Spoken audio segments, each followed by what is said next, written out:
விடுதலை ராஜேந்திரன். அண்மையில் உச்சநீதிமன்றம் திருமணங்களை பற்றி ஒரு தீர்ப்பை வெளியிட்டு இருந்தது.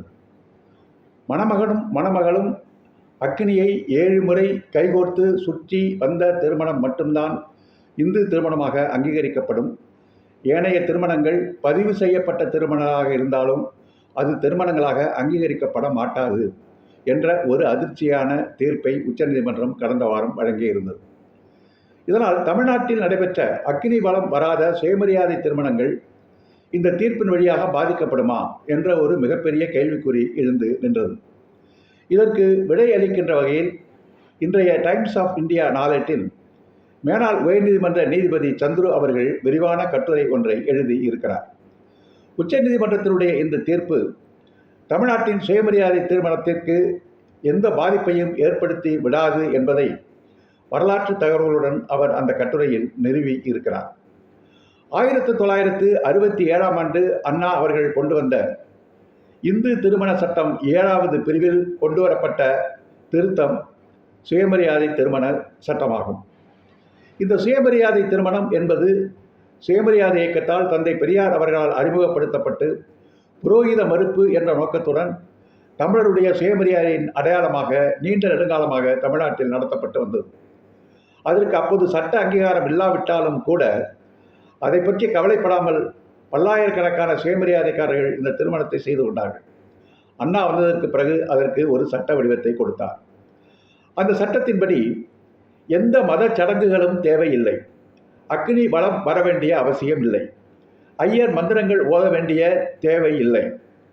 ஒரு மணமகனும் மணமகளும் நாங்கள் ஒருவருக்கொருவர் சமமாக வாழ்கிறோம், சம உரிமைகளை பகிர்ந்து கொள்கிறோம் என்று உறுதிமொழி ஏற்றுக்கொண்டு மாலை மாற்றிக்கொண்டால் போதும், அது சட்டப்படி செல்லக்கூடிய ஒரு திருமணம். தாலி கட்டினாலும் கட்டாவிட்டாலும் அந்த திருமணம் சட்டப்படி செல்லும் என்று சுயமரியாதை திருமணத்தை அண்ணா அந்த புரட்சிகரமான திருமண முறைக்கு ஒரு சட்ட அங்கீகாரத்தை அன்றைக்கு தந்தார்.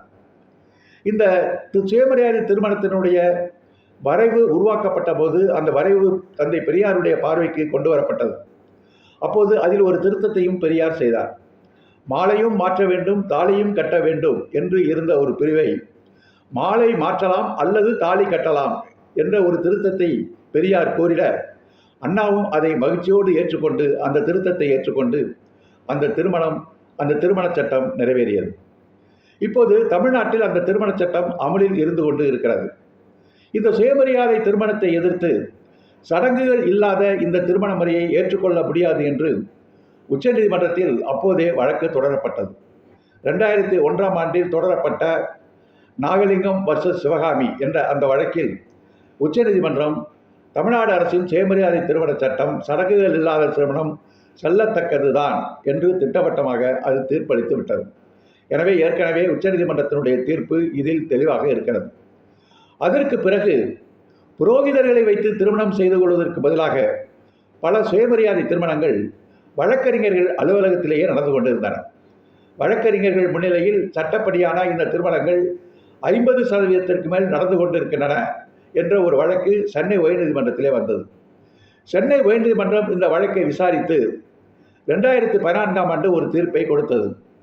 வழக்கறிஞர்கள் தங்களுடைய அலுவலகத்தில் இந்த சுயமரியாதை திருமணங்களை நடத்தக்கூடாது, வழக்கறிஞர்களுடைய வேலை இதுவும் அல்ல, வழக்கறிஞர்கள் அலுவலகம் திருமண மண்டபங்களாக மாறக்கூடாது என்று கூறி வழக்கறிஞர்கள் தங்களுடைய அலுவலகத்தில் சுயமரியாதை திருமணத்தை நடத்துவதற்கு சென்னை உயர்நீதிமன்றம் தடை போட்டது.